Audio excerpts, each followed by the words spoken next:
Selamat pagi. Pada kesempatan kali ini, kami akan membahas suatu wabah atau topik yang sedang terjadi pada saat ini. Hal yang akan saya bahas yaitu virus corona atau COVID-19.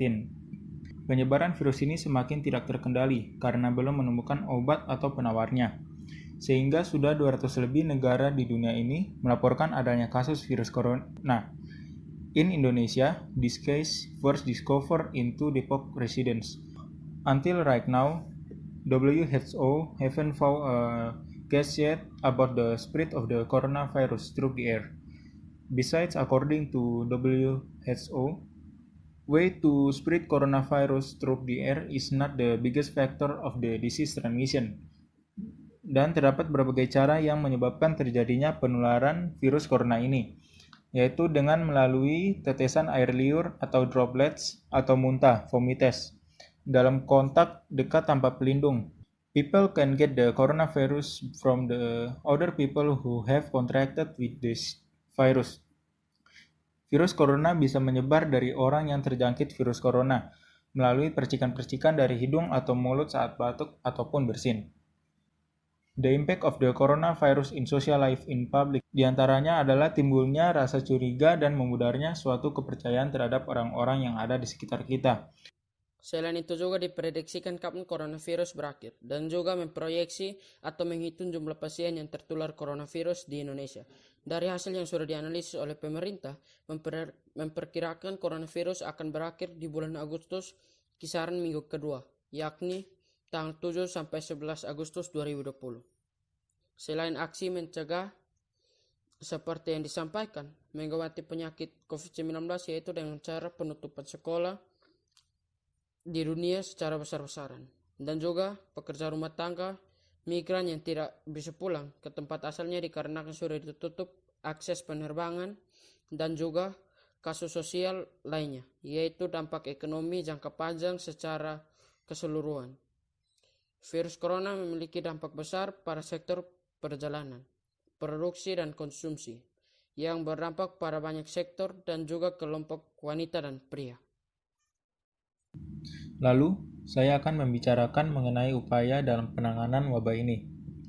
Menteri Dalam Negeri pun mengeluarkan surat edaran untuk upaya pencegahan penyebaran virus corona ini, dengan cara memberikan suatu arahan kepada setiap kepala daerah agar memberikan suatu bantuan ataupun tindakan yang dapat dilakukan untuk pencegahan penyebaran virus corona ini, sehingga virus corona ini dapat segera diatasi dengan baik.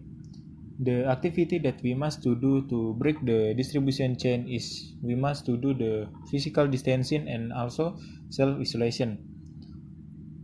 Sehingga rantai penyebaran virus corona ini dapat kita putuskan sesuai dengan sila kedua, yaitu kemanusiaan yang adil dan beradab, karena tindakan sesuai dengan arahan dari pemerintah dan diberlakukan adil ke seluruh rakyat Indonesia.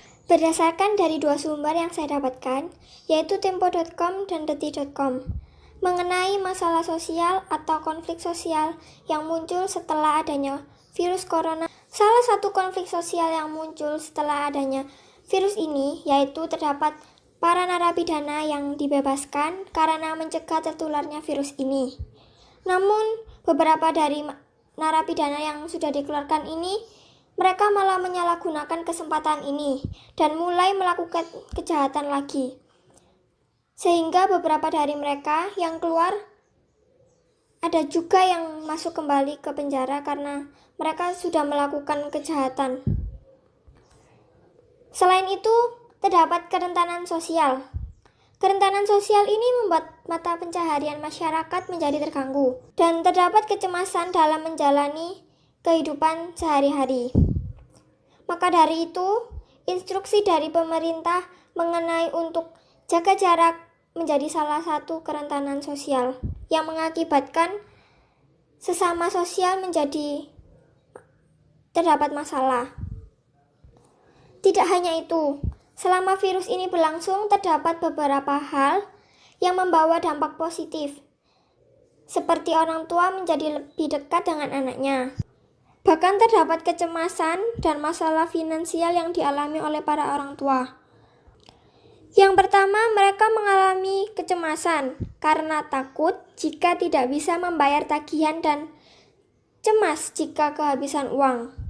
Lalu yang kedua, karena masalah finansial membuat menjadi terhambat untuk mengasuh anak-anak. COVID-19 menyebabkan berbagai dampak di Indonesia, salah satunya berdampak pada dunia ketenaga kerjaan.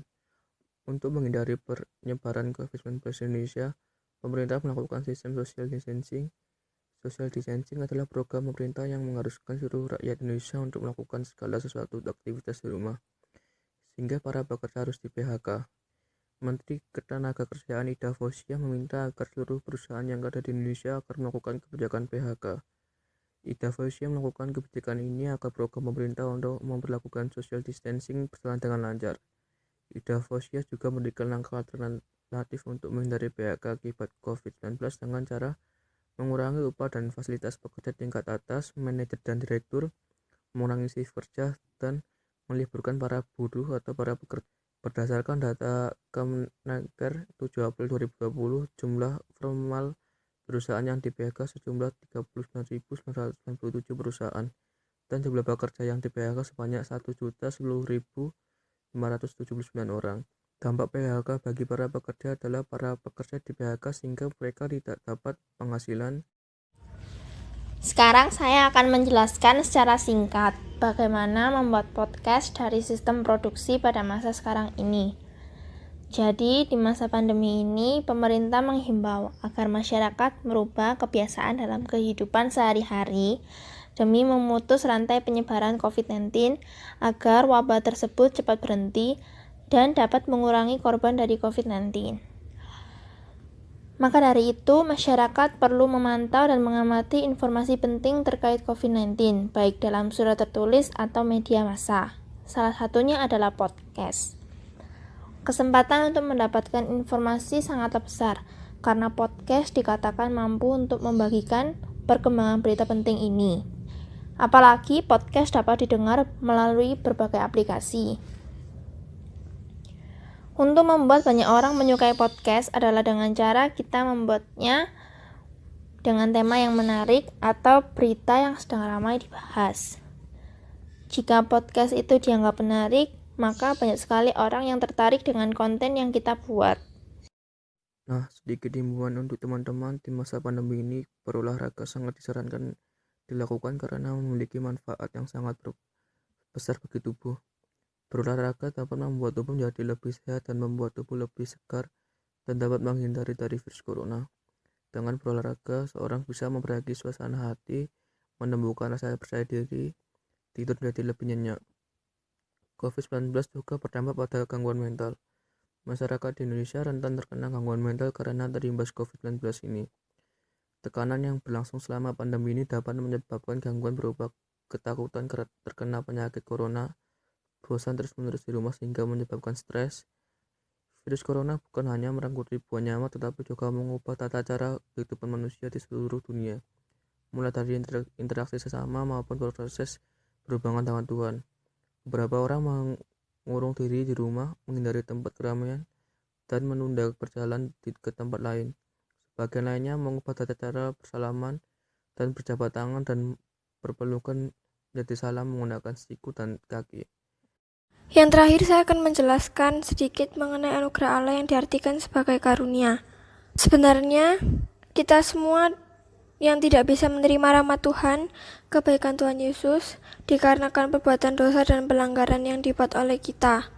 Namun karena kasih karunia Tuhan kepada kita, menjadikan kita dapat menerima keselamatan dari Tuhan Yesus. Kita pun juga harus membuktikan kepada Tuhan bahwa kita harus selalu bersyukur, yaitu dapat dengan cara taat dan setia kepada Tuhan. Begitu pula dengan sesama kita harus mengasihi, tidak hanya kepada sesama saja, namun kepada musuh pun kita juga harus tetap mengasihi. Kita pun sebagai ciptaan Tuhan juga perlu merawat diri kita sendiri, karena itu membuktikan bahwa pemeliharaan Tuhan itu nyata bagi kita semua. Dan yang terakhir yaitu menjaga ciptaan yang Tuhan yang sudah dianugerahkan kepada kita semua.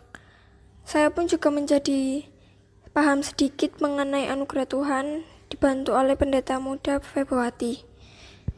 Jadi kita semua jangan lupa untuk selalu bersyukur meskipun dalam keadaan seperti ini. Bersyukur selalu atas rahmat Tuhan yang selalu diberikan kepada kita. Sekian dari kelompok kami. Semoga informasi bermanfaat. Tuhan Yesus memberkati.